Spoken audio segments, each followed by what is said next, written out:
আজকে আপনাদেরকে দর্শন করাবো। আমাদের বাড়িতে নতুন অতিথি অতিথি এসছেন, আবার তার সাথে আমার দিদিরাও এসছেন, কিন্তু দিদিদের ভিডিওটা করা হয়নি, তো ওটা তোমাদের সাথে পরে শেয়ার করে দেবো। আর আমাদের তার একজন নতুন অতিথি এসছে, আর বৃন্দাবনের আজকে ময়ূর পুরো পাখনা পুরো মেলে দিয়েছে, সেই দর্শনও তোমাদের কাছে করাবো। তো রাধে রাধে, সকলকে জানাই আমার চ্যানেলে অনেক অনেক স্বাগত। আশা করি আপনারা সকলে খুব ভালো আছেন। আপনাদের আর গোপালের আশীর্বাদে আমিও ভালো আছি। তো আজ সকালবেলা দ্বাদশী, সকাল সকাল রান্নাটা চাপিয়ে দিয়েছি, প্রেশারে সিটি মেনে নিয়েছি অন্নটা আলু সেদ্ধ দিয়ে। আর এদিকে পটল ভাজা কুমড়ো ভাজা হয়ে গেছে। আর এদিকে তোমার আলু সেদ্ধটা মেখে নেবো।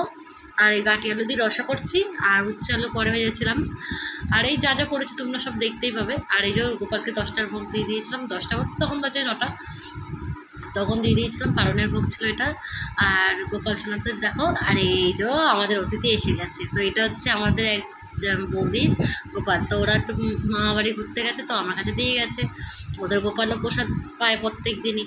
আর এই দেখো আমাদের বিড়ালও বিড়ালকে কত ভালোবাসে। মানুষকে এত ভালোবাসে না, ওরা দেখো কত মিলেমিশে আছে। তো ওদের 3টে পুচকু বাচ্চাও হয়েছে, তোমাদেরকে পরে দেখাবো, সেটা দর্শন করানো হয়নি। আর এই ছিল আছে দুপুরের ভোগের থালি। আশা করি তোমরা দর্শন করেছো। আর তারপরে সন্ধ্যাবেলা যে করে নিলাম কিন্তু লুচি আর ঘুগনি। আজকে দিদি এসছে আমার, দিদি এসছে আজকের এসছে, আবার চলে যায় বলছিল, জোর করে রেখে দিয়েছি। আমরা একটা দিন থাকতেই হবে, তারপর যাবি। তো ওই জন্য একটু ঘুগনি আর একটু লুচি বানিয়ে নিলাম। আজকে দ্বাদশী, দিদি তো একাদশী করে, তাই ও লুচি আর ঘুগনি প্রসাদ পাবে। আর দুপুরবেলা যা রান্না করেছিলাম ও প্রসাদ পেয়েছিল এসে। তো তারপরে লুচি ঘুগনিটা দেওয়ার গোপালকে বানানো হয়ে যাওয়ার পরে সেবা দিয়ে দিয়েছিলাম গরম গরম। আর এই যে দিদি মিষ্টি নিয়ে এসেছিলো গোলাপ জামুন, তো গোপাল সোনাকে গোলাপ জামুন দিয়ে দিলাম, আর দিয়ে সেবাটা দিয়ে দিলাম। আর সেবা দেওয়ার পরে তোমাদেরকে ভগবানের দর্শন করে দিচ্ছি। আর এরপরে তোমরা দর্শন করবে বৃন্দাবনে সেই মাধুর্যপূর্ণ বনে, যেখানে ভগবান লীলা করতে না, সেখানেই ভগবানের সেই ময়ূর দর্শন করাবো আজকে তোমাদেরকে, যে মনের আনন্দে ভগবানের পাখনা খুলে ভগবানের মনোভাব নিয়ে নৃত্য করছেন। আমাদের তো সেই মনোভাব আনাও বা আমরা ভাবতেও পারি না ওনাদের মনোভাব কতটা মানে উন্নত। আমাদের মনোভাব তো সবসময় নিচু থাকে, তাই না? তো এত সুন্দর দর্শন শুধুমাত্র সম্ভব কিন্তু বৃন্দাবনে। কিন্তু দেখবেন আমরা কিন্তু সবসময় ময়ূর পাখাই দেখে থাকি কিনতে, এখন তো নকলও বেরিয়ে গেছে ময়ূর পাখা। অরিজিনালটা কিনতে গেলে কিন্তু একমাত্র বৃন্দাবনেই তুমি পাবে, বা আপনারা পাবেন।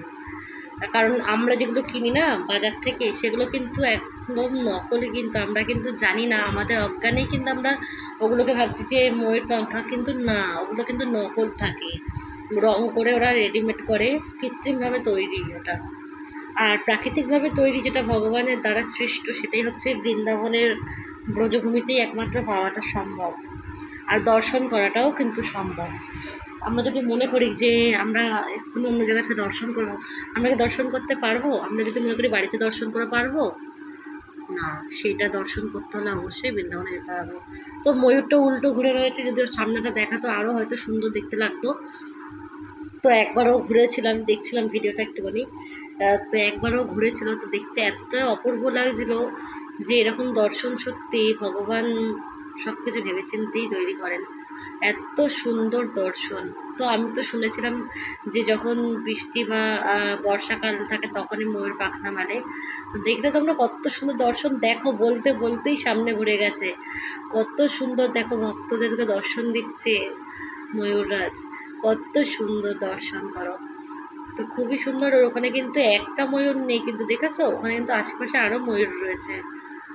তো এত সুন্দর দর্শন কিন্তু করতে গেলে অবশ্যই তো আপনাদেরকে বৃন্দাবনে যেতে হবে।